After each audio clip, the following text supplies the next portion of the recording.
कृष्णा भक्तों, आपका आपके अपने चैनल पर स्वागत है, जहां हम आपको पवित्र शास्त्रों की अमृतमयी कथाएं सुनाते हैं।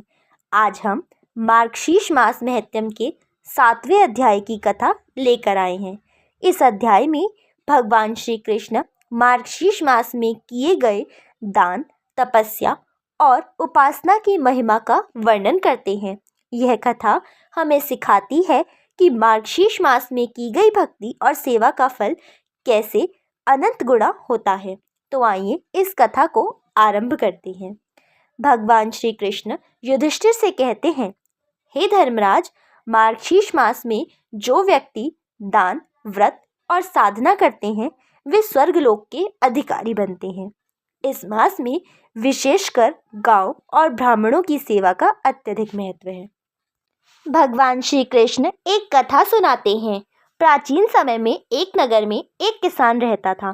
किसान पर अत्यधिक कर्ज था और वह अत्यंत परेशान रहता था। एक दिन वह एक ऋषि के पास गया और अपनी परेशानियां बताई।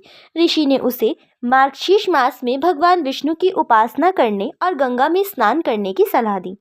किसान ने ऋषि के उपदेश का पालन किया। उसने मार्गशीर्ष मास के पूरे महीने उपवास किया, गंगा स्नान किया और भगवान विष्णु के चरणों में अपनी श्रद्धा अर्पित की।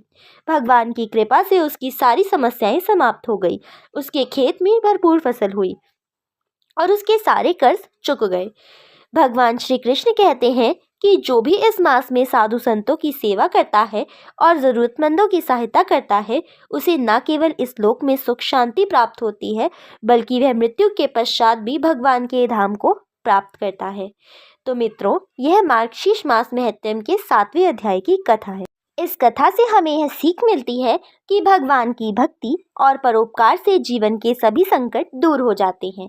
मार्गशीर्ष मास हमें अपनी आत्मा को शुद्ध करने और ईश्वर के करीब जाने का अवसर प्रदान करता है।